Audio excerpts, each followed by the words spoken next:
Good morning, folks. It is approximately 10 a.m. Central Standard Time on September 16th, 2022. Hope our creator is keeping you well and safe wherever you are in the world. Please make sure to hit that like button and share this across other platforms so we can let people know what's going on out in our solar system and how it can affect us here. If you happen to be new to the channel, please make sure to subscribe and hit that notification bell in case we have any critical future updates. Well, folks, this morning, approximately 9:40 UTC time, we had an M7.91 flare pop off on a departing active region 3098, and when it did go off, there was no major coronal mass ejection. It was, I would say, not quite as spontaneous, but there was nothing major with it. And since it's on the eastern limb, or excuse me, the western limb going away from us, we're not going to be getting anything out of it at this time. However, we did have radio blackouts across the high frequency spectrum, but no major impacts to our planet should be expected by any means. And as you can see, if you look at this, it came right down here and we dropped right back down into B flux. Isn't that interesting? We were living in C flux, in low C flux, started acting up, and then bam, and then all of a sudden we're bottoming out. Like that's pretty unusual to just come all the way back down to B. But we've seen a lot of unusual things happen, haven't we, folks? And as we can see, once again, it was a high spike and it come back down quickly, so there's no coronal mass ejection, and even if there was, it would be going away from the Earth. Unlike this one here, she got a fat butt. And when you got that fat butt, there's usually a coronal mass ejection on it. And yes, I talk from southern, if you will. That's why I call it a fat butt. Here's another fat butt right over here. But this one, she got a little butt, so there ain't nothing with it. We were over at spaceweatherlive.com. Now we're at spaceweatherpredictioncenter.noaa.gov. And if we look here, when I was saying the R2 blackouts, this is a radio blackout impacts. Limited blackout of high-frequency radio communications on the sunlit side, loss of radio contact for tens of minutes, navigation, degradation of low-frequency navigation signals for tens of minutes. And this is observed within the last 24 hours, and this is our latest observed as in current right now. So as you can see, we're already out of that area. Now if we come on down here to the bottom, which we will do, we're going to see where that impact was. Come on here. There we go. This is the region that received the M flare, that large M flare. It was pretty close to an X flare, folks. So it's all of Africa over here in the Middle East. You know, Iraq, Iran, Kuwait, Saudi Arabia. All of those come all the way over here into India, and it got up here, up into Spain, right. And actually, it looks like it's the edge of it is touching right near the edge of CERN, because we got Italy right here, and we know that CERN's right over here by Italy. So yeah, very interesting. And coming over here now, we're gsfc.nasa.gov, and we're going to look at basically 304 angstroms of light at our sun.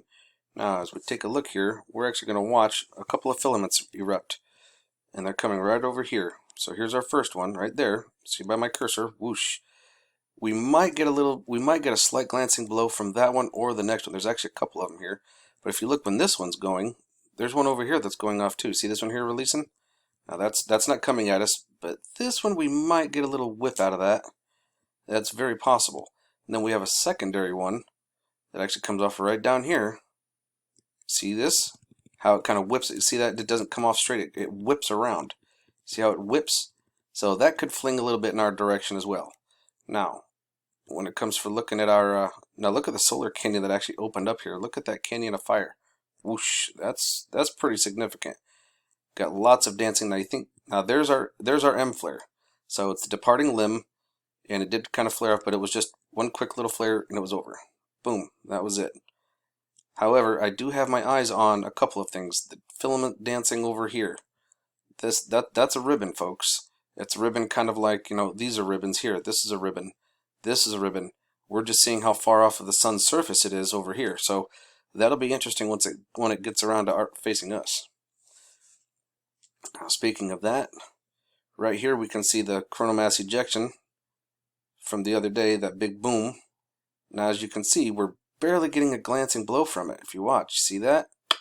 Now we could actually get an impact between that and solar winds. We do have some solar winds that we have to consider that are going to be hitting us as well here very soon. And if you can see the color of it, it's in the white, which brings us here to about 30 centimeters cubed of plasma once it comes around to smack us. Let's go take a look at that coronal hole. And here we are looking at 211 angstroms, and we can clearly see we don't just have one big coronal hole, we've got a small coronal hole right here too. Kind of like, it looks like it's got 3 points to it. But as we can also witness, it's starting to roll around. Now we can see the one eruption here, the coronal mass ejection from right here, that it came off, that we need to worry about, and the canyon of fire that opened up. And then we got the second one right here whipping around, right there. Nice little pop there. But usually when the coronal hole starts to get around this side is when we start to get the effects of the solar winds. So those should be appearing sometime this weekend, between tomorrow evening and Sunday. I would suspect it could arrive early. There's no telling.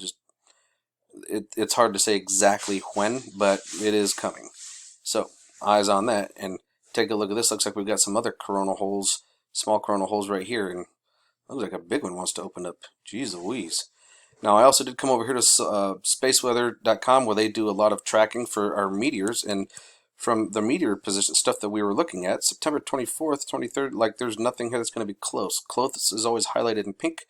LD means lunar distances, and of course the velocity in kilometers per second, and then our diameter, how many meters around they are. So I'm not seeing anything that's going to be close to us, or anything that gives me any kind of like a notion of, hey, they could draw it in closer with the huge magnets going on at CERN, close enough to where it would affect us. So we'll have to see what happens. Either way, we got to keep our eyes open. No fear, and remember that love is the only way forward. So Wolf out.